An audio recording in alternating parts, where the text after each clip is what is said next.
you've ever thought about taking your business full-time, this video is for you. This video is all about taking your TPT shop and turning it into your full-time gig. Although I feel like it's a little bit less like strategies and more like things you need to think about and plan for. Now, before we get too far into this, you probably know, if you follow me, that I currently am not full-time doing my business. I work full-time. I'm a full-time elementary music teacher. I do that, you know, from 8:30 to 4:30 every single day, usually longer than that. And I do TPT on the side, which sounds weird because in my head, I think like the business is the most important thing and then teaching. But in time-wise, it's kind of reversed. And the reason that is because, frankly, I make a lot more money in my business than I do teaching. So, because of that, one, I could be full-time if I wanted to, which is why I feel like it's okay to make this video. Two, it just really helps me with my priorities, sorting that out. Now, like I said, since I'm not full-time TPT, do take everything that I say with a grain of salt. I did talk to some people who are full-time TPT to get some like insights into their thoughts as well. And the reason I'm making this video is because somebody asked me to, not just because I was like, let me talk about things that I'm not currently doing. But someone asked on a coffee chat, they were like, hey, I would love for you to talk about making your business into your full-time thing. So that's what we're going to talk about. These are the steps that I may or may not be employing to maybe one day potentially do that, because there's that. That day is not today though, so I, you know, did teach all day and then come home and film this video. Anyway, let's talk through the things that you need to do in order to make your full-time business. So first of all, we're gonna have to talk a lot about money. Then we're gonna talk about like how to bring in the money and how to make that consistent income in order to make sure that you actually can do this. Okay? Okay. Well, let's get started. All right, step number one is going to be very personal and something that I cannot answer for you. And that is that you need to figure out how much money you need in order to be full-time. Do you need to replace your whole salary? Are you, married and you don't need to replace your whole salary? Do you need more than your salary? Like, what is it that you actually need to live off of? Figure out what your expenses are, figure out all of that, and then you can adjust from there, because you need a number to shoot for to decide whether or not it's even possible. So I have my number and I know what my number is. Actually, I already hit it, but it's fine.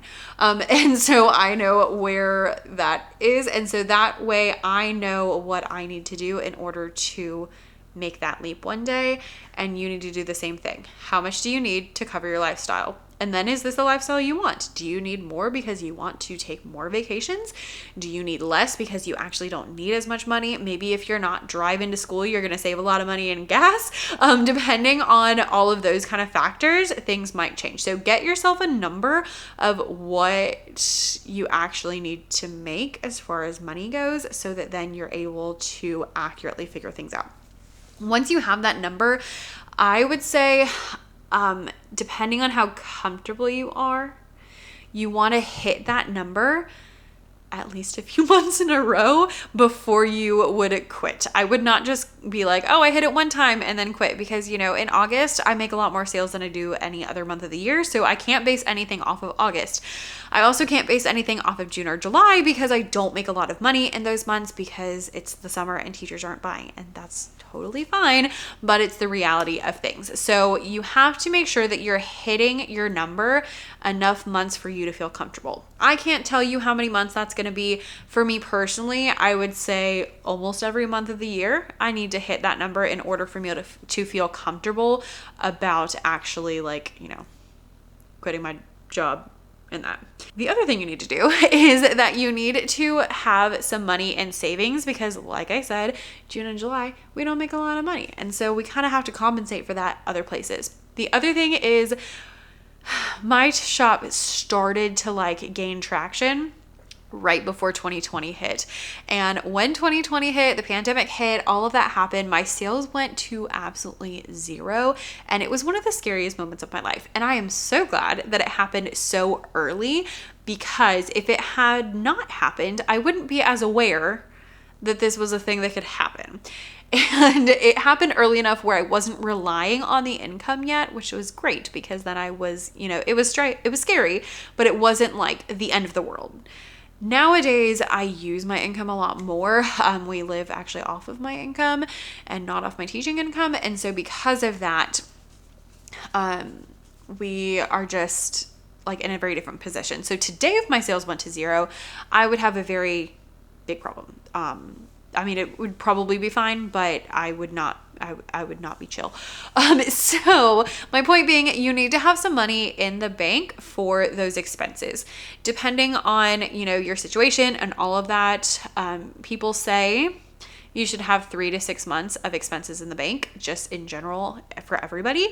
I would say personally, I would feel more comfortable with more like 6 to 12 months of expenses in the bank, because it just would give you some time to float if something crazy were to happen, something unforeseen were to happen. You just don't want to get caught not having anything, right? Right. So make sure you have that money. And again, that's something you have to figure out, because I don't know what your situation is, but you need to decide how much money you need to make. And then you need to decide how many months of income you need sitting in the bank that is not being touched or used, so that you have it if you were to need it for something. So that emergency fund is going to be really important if you are self-employed, and especially if you are self-employed in something that is seasonal, like selling teacher resources. It's seasonal. It changes month to month. It is not consistent. And because of that, you want to make sure you have that covered. So that's kind of like the boring stuff about money. The other thing I want to say on that subject is, while you're figuring out your expenses, also look and see what you can change, because you might be able to pay down some expenses. Can you pay off a student loan? Can you pay off a car? If you can pay off a car, then your expenses are going to be way lower than they would be if you have a car payment. So those are kind of things that I am currently working on, is like paying off the car and the student loans, on like those kind of things, because I want my expenses to be as little as possible, so that then I am less stressed. And so that's one of the reasons people ask, like, oh, why do you still teach? 1, because I like it.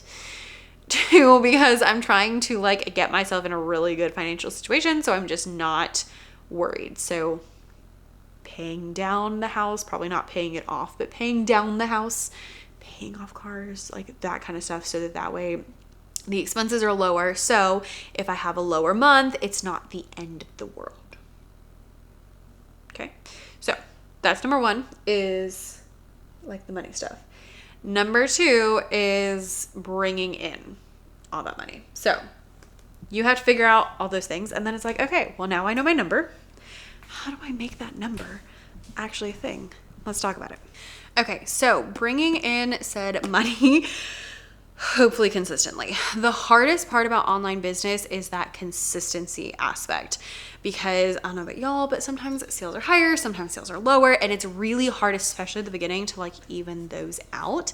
And some of it is just what it is. Like, for example, again, I sell teacher things. June and July are always going to be lower than the other months of the year. August is always going to be higher than the other months of the year. And so I can't judge anything off of any of those 3 months, because they're not like normal months.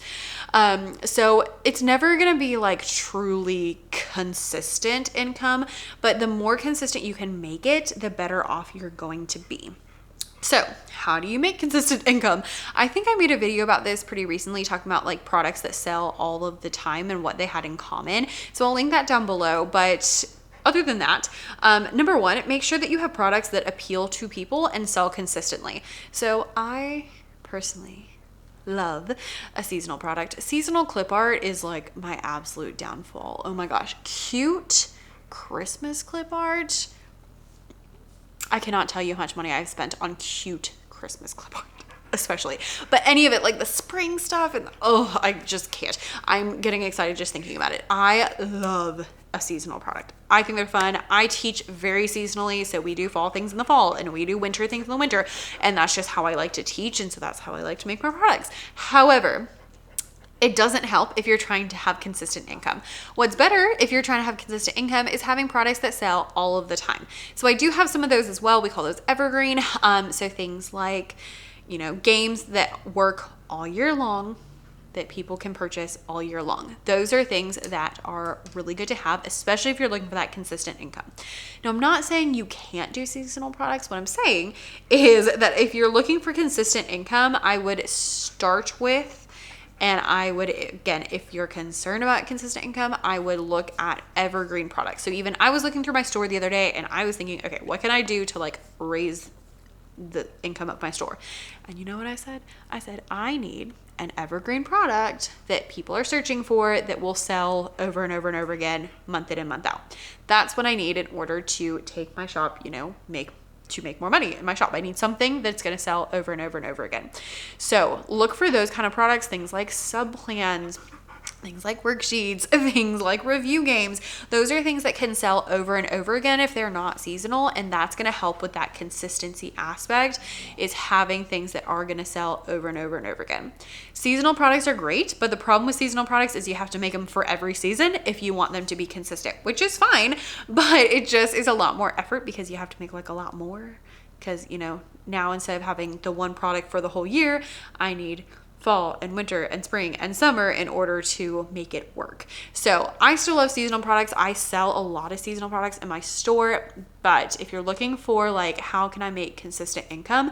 That's where I would start, is making sure you have a consistent base of products that are selling. Number 2 is that then you need to drive traffic to your store. A lot of people post on TPT and then they don't do anything else. And then they say, hey, Becca, why am I not making any money? And I'm like, because nobody knows that you're there. So if you are on TPT or wherever and you are trying to make sales, you need to drive traffic to the product. My favorite way to do that is with long form content. So that is like YouTube, blog posts, podcasts, because people will trust you so much more if they have a good bit of information about you. Right? So that's one. Apologies for this fan in the back. I'm just gonna awkwardly lean. But having that traffic sent to your store is gonna help it to get better. Now, your first place to look at that is your SEO, which is your search engine optimization. I am not getting into that right now because frankly, I'm tired and hungry. And also I have other videos about it. So I'm going to link down below, but basically the idea is making sure that your product is findable by making your title and your description have information in it and have words in it that people are using to search. So if you are selling a math game, your title should say math game, or like math fractions game, math fractions review game. Those are the kind of things you want to put in your title. You don't want to call it like watermelon sprinkles, because no one knows what it is. And I'm all for a cutesy name. I love a good cutesy name, but in your title on your TPT, you need things that people are typing into so that they will actually find your product. So start with your SEO and then send traffic via other things, which leads me to my next point. Number 3, I personally would not quit my job unless I had an audience of people that consume my content, whether that is on social media, whether that is on a long form content, or whether that is an email list. I would not do that. And here's the reason.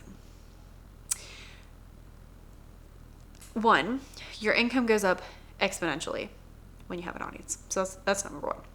And you can drive that traffic to your store. Number 2, your audience is like your safety net. So if you're just like posting things, you have 0 control over what's going on. If I go post a product on TPT, all I can do to help it sell more is like fix the title, fix the description, change out the thumbnails. That's literally all I can do. But if I have an email list, I can send emails about that product. And if I have a YouTube channel, I can create a YouTube video that talks about that product that people can continue to watch over and over and over and over and over again. And if I have social media, I can make a post sending people to that thing. And so when you have some way to talk to people, you have more control over the amount of income that's coming in. because you can send people places. You can talk to them. When you have a sale, they can know about it. If you've ever thrown a sale without having an audience, it probably didn't go well. Been there, done that, where I was like, oh, I'm going to throw a sale, and like nobody bought because nobody cared, because nobody knew that a sale was happening. Nowadays, when I send an email to my 17,000 member email list saying, hey, there's a sale, people go buy, because I've been building up the audience for years and years and years. So you want to have that audience so that you have a way to communicate with them, which takes me to point number 4, which is I would definitely diversify my income. Personally, I like to have that safety net. I don't like to have every egg in one basket. So I would definitely diversify that income, especially because selling on like TPT and things like that means you're on someone else's platform, and TPT can do whatever they want. They could like shut down tomorrow. They could, because I don't run it. And since it's not my website, part of that means that I don't have control. And so, crazy things can happen, or things like the pandemic can happen, or, like things happen. So I personally would not quit my job unless I have diversified at least a little bit. So maybe like 2 streams of income. So maybe you sell your products on TPT and also Etsy, or maybe you have your TPT products and also courses, or maybe you have, a TPT shop and you are making kids books, like something like that, where you are able to like create at least 2 streams of income just in case. Now, do you have to do that? No, that's more of a me personally thing, because the eggs in the basket thing, I can't wrap my head around it, which is one of the reasons I like having my business in addition to teaching, because I have already diversified, because I have a full-time job and I have my business. And so if something happened to one of them, I have the other one, and having that safety net is great. Now, the good thing is that if you're watching this, you're probably a teacher, and listen, they're always going to need teachers. So if you quit and you need to go back, you can. You just may not want to. So there is that as well. You do have that like little built-in safety net of like somebody needs a teacher somewhere. So you will be able to get hired, I'm sure. But just, be smart about it. If you can at least have 2 streams of income, that would make me personally feel a lot better. And if you want to start with one, do the TPT thing and then add something else later, that's fine. But just be aware of it and think about it, and think about where you might want to do, what you might want to do in addition to just TPT. Because maybe I'm a worrywart. Probably, but that would make me feel better personally. So those are things that can help you. Oh, the other thing about diversifying is it helps you with consistency. That's what we're talking about, isn't it? Because if you have like a low month on one thing, then you have the other thing. So for example, I have 2 music teacher courses. Actually, I have 3, but one's about distance learning, so it doesn't really sell anymore, which is fine. But I have 2 main music teacher courses.